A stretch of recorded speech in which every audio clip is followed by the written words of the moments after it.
This is Morgan Hazelwood, back again with more writing tips and writerly musings. Today, I'm here to share with you learning limits and finding gratitude. So, for those of you in America or from America, I'd like to wish you a very Merry Thanksgiving. And for the rest of you, have a great day and a great weekend.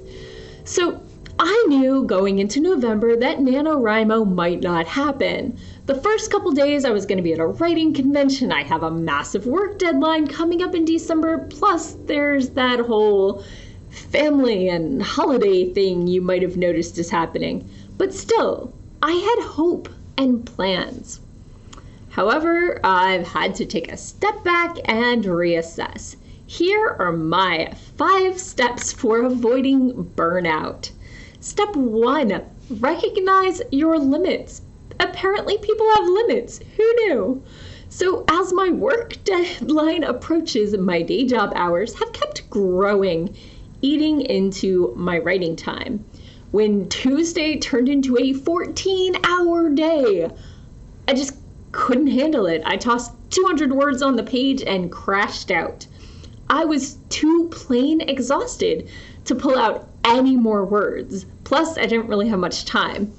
I now know that 10 to 12 hours a day is about all the productivity I have in me during a given day. If work uses it up, then I have to recognize that it's okay for me to let the writing slip a little. Step 2 for avoiding burnout, reassess your goals. This past Monday, I decided to stop worrying about stretching a middle grade novel to 50,000 words and toss my blog post word count into my NaNoWriMo total. Yay, I'm rebelling. Who else are my rebels? Shout out. I admit it. I felt disappointed in myself and my progress and the fact that I couldn't stretch myself to make it work. However, looking back on my past NaNoWriMo wins, they happen when my life and my day job are not getting in the way. And I admitted to you at the start of this month that they might. Now I have to, let myself recognize the truth. As the month wears on, I'm contemplating aiming for 1,000 words a day on average, instead of the NaNoWriMo dream of 1666 words. It's 2/3. I hate to concede, but at some point you have to recognize when you're burning a candle at both ends, you're gonna get burnt. Step 3 for avoiding burnout, recognize your needs. I mean, it's not all bubble baths and chocolate, but I do have a chocolate stash. I've got easy microwave dinners and a comfy bed. Despite my writer self telling me it is, my word count is honestly a want, not a need. It's pride. It's all vanity. In order for me to get my words in, I need 3 things for myself.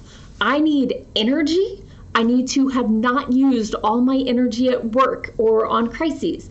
I need to be reasonably rested. I need to be able to focus on things without having my vision blur over because I forget to blink. Let me blink a couple times. Secondly, I need cope. First, that requires energy, but also it requires a minimal of top priority things fighting for my attention. Being able to prioritize and feel that I'm at least treading water, not actively sinking, helps a lot with my cope levels. And the third thing I need, downtime. I used to have a commute where I could contemplate story ideas. These days, I've got a 9-minute ride to work. And I love that. Don't think for a moment that I don't recognize how awesome that is. But it doesn't give me quiet time to think. Maybe I should actually use that elliptical I picked up and use that time on story contemplation or keep watching the new DuckTales. I cannot keep going 12 hours staring at code and then 10 minutes later, staring at my writing. I need a break in between. My brain cannot make new things, fix problems without downtime. It's breaking me. I have to admit it. I cannot do it. I've been trying and it's not working. I've been stalling and taking the break that I need and feeling guilty about it. I need to acknowledge that I need a break in between staring at computers. So, step 4 in avoiding burnout, give yourself credit. You might be disappointed in your output, your word count, your plotting, the writing itself, your story or mine might be a hot mess. But those experts that say it takes 10,000 hours of something to become an expert, well, you're putting in your time. You're working on writing under pressure, practicing deadlines, and even if you're missing those deadlines, they give a great breeze when they rush by, don't they? Secondly, you're still closer to the end of your novel than you were before you started. Be it 50 words or 50 pages, you are making progress. Third thing to give yourself credit for, you likely have a better idea of what you want your novel to look like.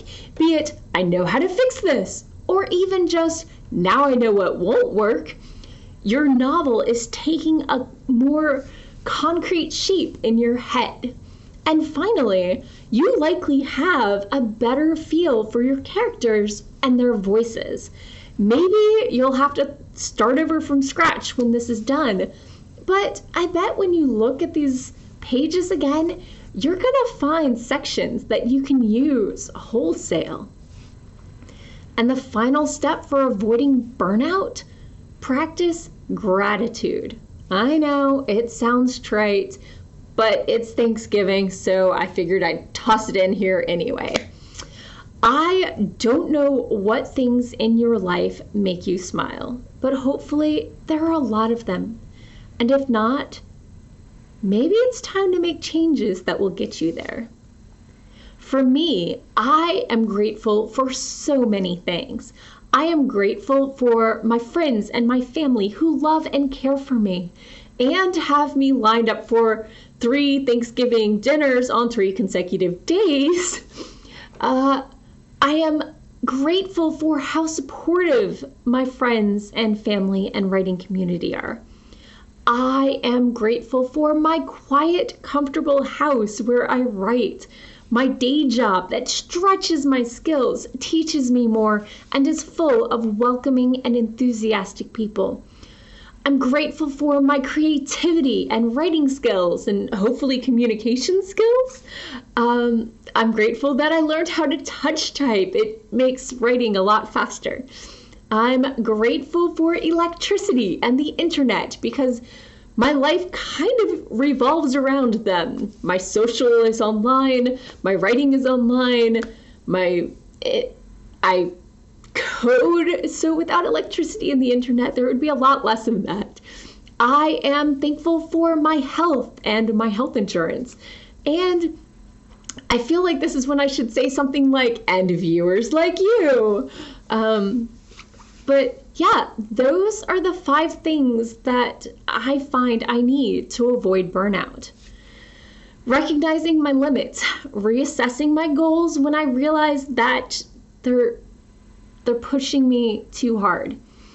Recognizing my needs, giving myself credit, and practicing gratitude. Now, if you're starting to feel strung out, look at why. Is it because you're not used to prioritizing your writing and it's taking an adjustment period? Or is it because your non-writing obligations and life are taking their own toll on you? Only you can decide if you can cut things out of your life or if it's your writing that needs to be cut. Have you had to deal with burnout? Did you just take a break or were there other things that helped? Let me know in the comments below. And of course, wishing you all a happy and drama-free Thanksgiving and/or weekend. And that's all for today. Thanks for listening. If you enjoyed this episode, hit that subscribe button and share it with all your friends. It goes a long way towards helping people find me. And I'll be back again next Monday with more writing tips and writerly musings. Bye-bye.